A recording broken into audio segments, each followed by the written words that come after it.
Hello friends, Heidi here from Rain Country. God is good all the time. And today I'm going to be talking a little bit about, or maybe a lot about, making your own herbal infusions, what we commonly call tea, even though most of the things I use are not actually ever made out of true teas, but we'll talk about that in a minute. So I get questions from people that wonder, well, how do I blend my teas? What are the best things to put together? How do I know what to do and how much? Well, first of all, let me tell you that the way I do things is going to be probably pretty different than a lot of people. I don't go by any set measurements. I don't concern myself as to what I should mix together. I go by what I think sounds good to me. Whether it be for a flavor I'm looking for, a specific health need I'm trying to take care of, or whatever it is. Now, yes, I believe there are certain combinations that probably could be taboo depending on who you are. So the first thing you need to do is consider, who are you giving this to?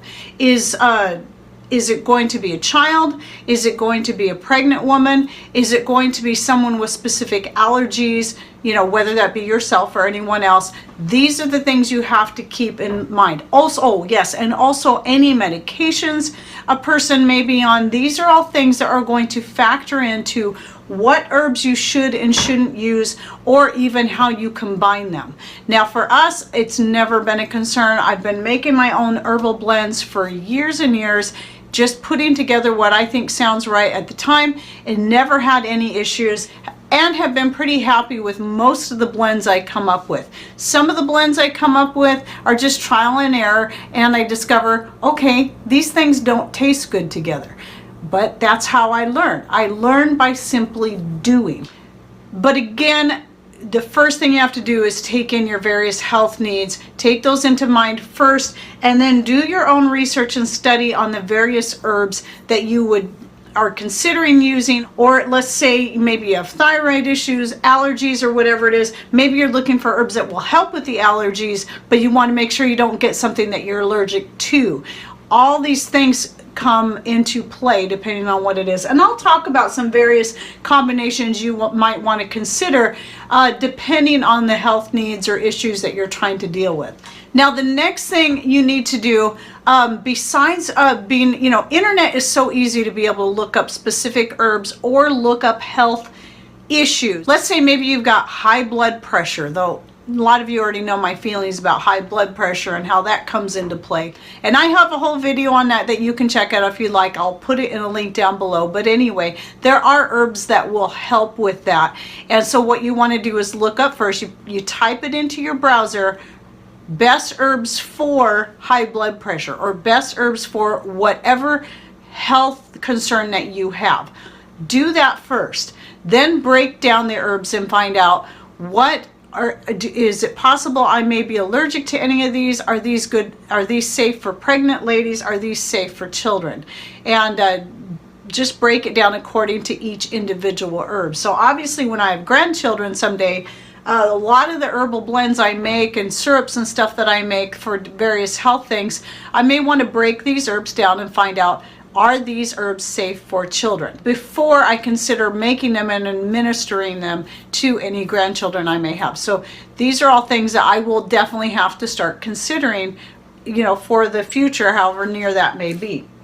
So anyway, internet is a resource for finding all kinds of information. And please, as I say in lots of my videos, make sure you cross-reference all of these different sites. Don't just stick to one site and just one person's opinion, because you will find so many varying results. Like somebody was telling me recently, they were looking up Echinacea. One site will say it's totally safe for children. One will say it's not.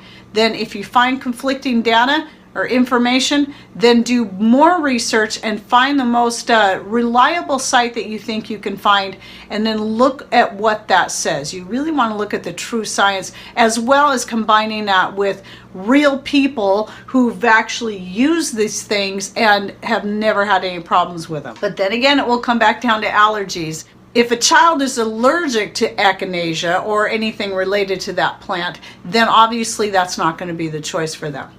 Then the next thing you're going to want to do is consider saving up some money so you can invest in some good quality herb related books that you can have on hand in a hard copy. I'm not talking about something you can download to your Kindle or anything like that. I'm talking hard copy books, because you never know when you're not going to be able to access the internet, whether it be just something that's, you know, you have a local internet outage that might happen for a day or so. That happens around here off and on. And maybe you're needing that day to get in there and learn some information. Then having some hard copy books are incredibly important. So I'm going to give you a few recommendations right here. And this is the one I always start off with now, because it is now my top favorite herb related book, written by Amy Fuel, and she has a YouTube channel as well that she occasionally puts videos out on. So that's the Fuel Homestead. And this is the Homesteaders Herbal Companion. Excellent book. Very well laid out. She gives real life situations, how she uses the herbs. This is a real person with skin on. And this is one of the many reasons why I recommend this. It's very thorough. A lot of great information in here, and she gives measurements and weights and all that kind of stuff, and the best recommendations according to your needs. So top number one, I will have the link to this below, as I always do, in my description box. Don't forget to hit show more, or that little arrow. I'm just learning about the little arrow if you're on an Android device. Another one, it would be like for us locally, I think this is the book I got from Mary over at Mary's Nest, which was a very kind gesture of her to send this to me.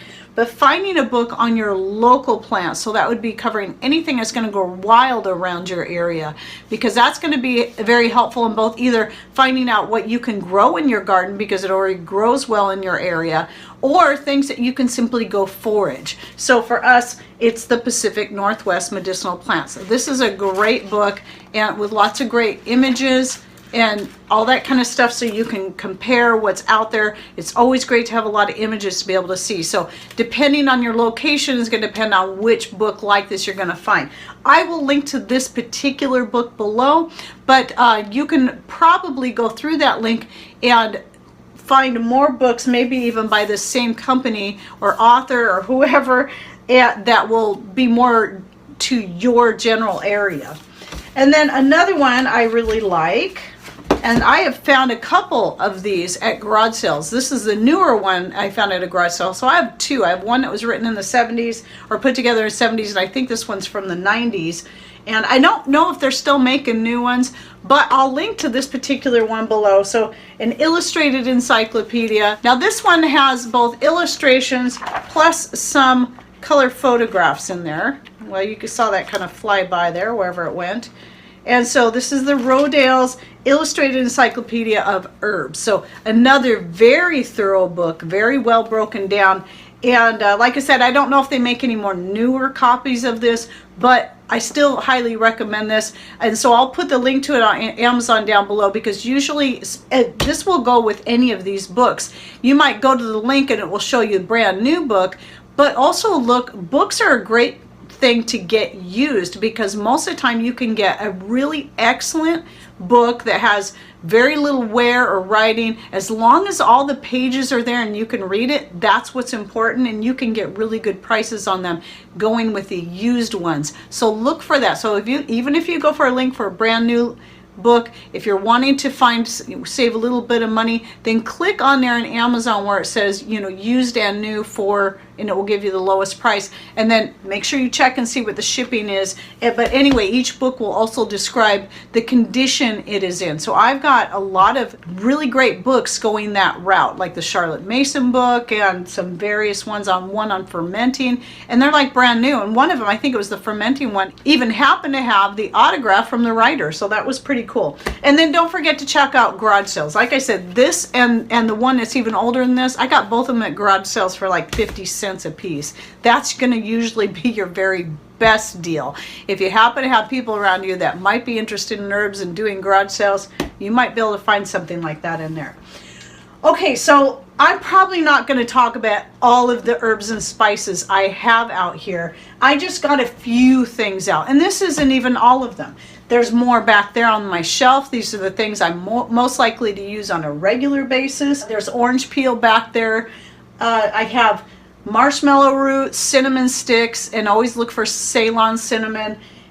Just lavender flowers, passion flowers. I also have marshmallow leaves and flowers and woolly lamb's ear. These are all various things I use for tea. This is my special garden grown mint blend this is the one I tend to use the most, especially this time of year. I just love it mixed with the homegrown marshmallow root. Now let me break it down and just talk about a few things that you may not have considered and some combinations that you might want to use according to your health needs. So let's start off with a little bit about female reproductive care. So that means whether you're pregnant, you're nursing, you're at the childbearing age, and maybe you're dealing with PMS, or you're at my age and you're in menopause. These can help all the way across the board.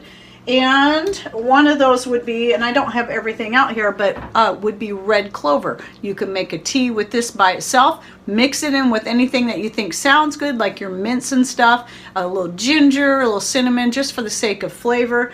But if you want something that's more tailored just for those needs, pineapple weed is another great one. I have a video out on both the red clover and the pineapple weed. I have videos out on most of the things I'm going to show you. I will put my herb playlist down below because they're different profiles on the various herbs, and then I break them down on what they're good for. So anyway, a blend of like raspberry leaves is another great one. Red clover and pineapple weed is going to be an excellent one for the various women's health reproductive needs, but a lot of this stuff is also good for men's reproductive health as well. Now if you're looking for a blend that's going to help with pain, I would recommend catnip, valerian leaf, ginger is also good, and cinnamon. These are good things that are good for pain. Turmeric is also good for pain. Again, as I always say with turmeric, I like it. I like the flavor. I don't like the way it turns everything dark gold, and so I don't use it in teas. Turmeric is something I save to take in a capsule form or to add to certain dinners, such as making a macaroni and cheese, because I don't mind the color in that, and it does add a nice flavor.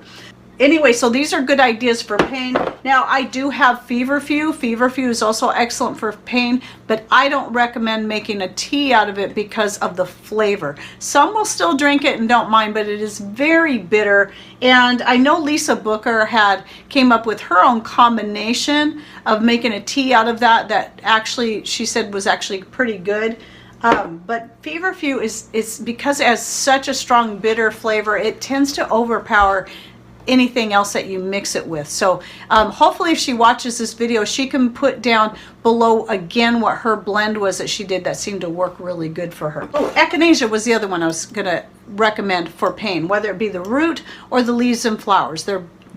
The whole plant, as far as that goes, is very beneficial in all these areas. Typically, you're going to find in most of your herbs, the root is where most of the medicinal benefits are. Sometimes they are in the leaves, but usually if it's in either or, usually it's higher in the root. But when it comes to echinacea, I've seen both. I've seen some places say that the leaves are the highest and some say that the root is. Just going by my gut instinct, knowing about other types of plants, is usually it's the root that you're going to find most. So far I've yet to dig up any of my echinacea root. I've just been using the leaves and the flowers in the various things. But anyway, echinacea is another good one for pain, and as we know, it also helps boost the immunity. So mixing your echinacea in a tea with something like elderberries, cinnamon, ginger, and then adding some raw honey to it after you've made your tea. Those things are good for helping to boost the immunity to help prevent getting colds and flus. But if you already have a cold and flu, echinacea is not going to hurt any at all, but the other ones are going to be the ones that you're going to want to focus on to help speed up the healing, such as the elderberry, any kind of pepper, a hot pepper like I've got here, cayenne pepper, anything is high in capsaicin. So those are things that are going to be very helpful if you can stand the heat. If you can't, don't worry about it. Look at your other spices such as cinnamon, ginger, and cloves, like I'm always mentioning, and of course the elderberries. They're going to be great. Now, if you're looking for something that's very calming and going to help with sleep, passion flower, I don't care for this. It sounds like it would taste good, but to me, it's I don't care for the flavor of it, so I don't really use it that much unless I think I really need it. And then, of course, valerian leaves or roots are going to be helpful in that. Obviously, the roots are the most powerful, but valerian in and of itself is such a powerful plant that I find that even the leaves alone have are pretty great in helping with muscle relaxation and with sleep. Now, some people are very sensitive to it, and so they have to be careful with how much they take because it can give you very vivid dreams. And I have noticed that when I made a tea out of the leaves just before bed, though it helped me to sleep, I did notice my dreams tend to be a lot more vivid, though they weren't bad. So they weren't scary dreams, so it was not a big deal. And then the other one is licorice root, which is right here. Licorice root, if you like the flavor of licorice, is also a great option for helping with relaxation and sleep. And you can combine them with any of the ones that I've mentioned. And I've actually made a tincture and extracts for more for muscle pain and for sleep, because a lot of these things help with muscle relaxation. Valerian is the most powerful for that, but if you can't have it, then consider, passion flower and licorice root as some options. Oh, and also catnip. Catnip is good for pain because catnip in humans is a sedative, humans and dogs both. Not for cats. It's a stimulant for cats, but for humans and dogs, catnip is safe and it's got sedative properties, so that helps with pain as well as also helping you to relax. So as far as dogs go, I actually make these little coconut oil based things that so if Cody hurts himself, I've got catnip, turmeric, cinnamon, and then the coconut oil to make it easy to go down, and he usually will eat that down. Especially if you don't get too much cinnamon in it and too much turmeric. But I have found those to be very helpful, the combination. I do have a video on that I'll link to down below if you'd like to check it out on the special dog painkillers that I've made. Some ideas to use in blends to help with gut health or just your overall digestive health would be pansies, marshmallow root, and leaves and flowers. Oh, and pansy leaves too. Pansy leaves are great. They have the pansy leaves seem to have that stronger kind of wintergreen type flavor. I really like pansies. And so anyway, a blend using any of those is just going to be very soothing to your digestive tract and all that. And it's very good for your skin, even from the inside out, these things. Now, just some other options I want to talk about for the sake of just overall health would be your dandelion flowers, dandelion root, which I have also back here. These are all from my own garden. There's calendula flowers. The flowers only when it comes to calendula, not the leaves or roots. And here it is, today is actually December 27th that I'm shooting this video, and I still have some calendula flowers, plants out there still giving me fresh flowers. Even though they're an annual, sometimes they'll make it through the whole year, and then come spring they'll really start producing again. And so I've learned to not pull up my calendula plants until after spring has come, and if I don't see any growth on them, then I pull them. But yeah, calendula is great because if you live in an area that doesn't have really harsh winters, a lot of times some of your calendula plants will keep blooming through the whole winter, especially if you grow them up against the house where they stay more protective. That's where these ones are. Any ones that were growing in more open areas are done, but this one's growing right up against the house, so it's more protected from the cold and all that and the winds. So it's that's why that one's still doing good. One that I recommend that's going to be a little unique, and I have a video just on lavender leaves. This makes a great tea. It's also great for using as an herb in the various things that you cook, even including spaghetti sauce or anything that you might use rosemary in. It's kind of got a similar flavor to rosemary, but a little bit sweeter and more mild. And so, like I said, I have a video on this, and I also talk a little bit about the health benefits of lavender leaves. It's really hard to find that one because people tend to focus more on the flower, like I have back there, which is also really good in tea, especially if you combine it with vanilla. I'm not a big on the flavor of lavender, but I have found a flavor that I like of tea that I've made that I actually quite like. And lavender is also very soothing and calming, and will also be good for pain as well as helping with your nerves and anxiety and help you to sleep better. So those are good options there. I have, by the way, before I forget, I have videos on different herbal blends that I like to make for myself, including the one on the lavender flowers, and I will put the playlist link down below in the description box so you can find that and kind of skim through there. One of the other things I use, especially this time of the year where we have little to no fresh greens coming in, is my mixed greens blend. I use this in tea quite a bit during the winter so I can get all those good nutrients at this time. I have a video just on my mixed greens blend. It kind of changes up a little bit from year to year. The one that's in here right now is actually from 2017 because I'm that far ahead and I want to keep it that way, especially as I find more and more uses for the mixed greens blend and using it in my herbal infusions.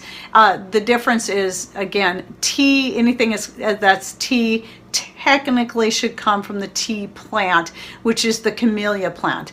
And Camellia sinensis is the one that's most common to make tea from. But while I'm thinking of it, this right here was actually made from my Camellia japonica plant. You can make a black tea out of that, or green, or white, or oolong. All comes from the same plant. But anyway, that is what true tea is. Everything else is not actually true tea. We just call it that because we prepare it like we would tea. The technical term for anything other than using a true tea would be an herbal infusion, but that's just too long to say. So we're going to keep calling it tea. So anyway, the mixed greens blend is a good option, especially when, you know, if you don't use too much, so you don't get too much of that really green flavor. I might use as much as a whole capful though in my little teapot here, and then add things like the cloves, the orange peel or lemon peel, and cinnamon, and various other things to help just add more flavor to the tea, and it actually can turn out quite good. I've been quite happy with it. And then knowing that I'm also getting these great nutrients that are in all these various things such as nettle and dandelion leaves and plantain and strawberry leaves, grape leaves, all that kind of stuff is in here, just loaded with nutrients, vitamins, and minerals. And so a great option to add to your herbal tea blends. Another good thing to consider are some of the herbs you might use for seasoning your various dishes, such as sage or thyme. These are both homegrown. I've tried, some people really like sage tea. Well, it has a lot of great benefits, and I love it for flavoring my different types of meals. I don't personally care for it as a tea blend, but thyme I do. I love the flavor of thyme in my tea blends, especially when I pick it fresh. So usually what I'm doing in the during the time of the year that all my herbs are coming in fresh, I will just pick them fresh and drop them in my teapot and make my blends out of that. Especially pineapple weed is super good when it's fresh. Same thing applies to the dandelion flowers or any of these things out here. They just get tossed in the pot. Whatever sounds good to me at the moment, I'll just throw it in there and add some water and then heat it through a little bit, and then and let it steep for a while. I like it real strong. And also keep in mind, if you're using anything woody like your roots, those things you're definitely going to want to make more of a decoction out of. You're going to want to actually kind of cook it to be able to pull all those great vitamins and minerals out of there. Now, marshmallow root can be done as a cold infusion. While you should get pretty much all the same benefits, the main difference between heating it and having it as a cold infusion is that the cold infusion is not going to pull the starches out of it like your heating will. It'll pull the starches into your tea as well. So it's just a matter of choice there, but you should still get all the great health benefits. But typically when you think a lot of things are heated through, you're not going to get as much of the nutrients out of it as you will something that's more cold. That's why people don't brew their herbal, their delicate herbal teas for a long period of time, because it might damage the nutrient value in there. But how I tend to do things, I throw everything in a pot, put it on the wood stove, let it get hot. I try not to boil it. I try to just let it stay, more of a simmer and get as much into that tea and as much flavor as I can, because that keeps me drinking it too. And then when I'm using my dry herbs, I do the same thing to make my tea as I do with the fresh. I just throw them right in the pot and put the water on top. Now what I used to do is I'd made myself a bunch of these cotton tea bags so I could put all the stuff in there, and that way when it's done I pull the bag out and then dump this into the garden as compost. But now I just don't even bother with that. You know, I wash them by hand and hang them up, and I've got to the point now where I just put it all in the teapot as is. Very few of the leaves actually end up in my cup of tea, and even when they do, I don't worry about it. And especially things like bigger pieces like your orange peel, your cinnamon stick and stuff, that's not going to fall into your cup. Basically, the point of this video was to give you some ideas of the herbs that you can get. And again, this is just a sampling of the things that you can use in your teas. And so don't forget to get these books, check them out, or, you know, at least do some search online on internet. Look through my playlist on my different herbal tea blends that I like to make. And those change up all the time. I mean, I get creative and throw anything together. So don't be afraid to try that, especially if you don't have any health issues, allergies, you're not pregnant, you're not on medication. You most likely won't have to worry about what herbs you're using and how you blend them together, because it's never been an issue for us. We just do it and it works. So don't be afraid to experiment. If you're concerned about something not tasting right, try making a small amount first to see if you're even going to like the flavor. And then if you find out you like it, then you can move on to making full pots at a time like I do. All right, well, I hope you found this helpful. And if you have your specific herbs and herbal blends that you like to use and put together, how do you use them? What do you use them for? And how have they helped you? Go ahead and put those in comments down below so that we can learn from you as well. Okay, well, I hope you enjoyed this video and that you learned something new. Thanks for watching. Take care and God bless.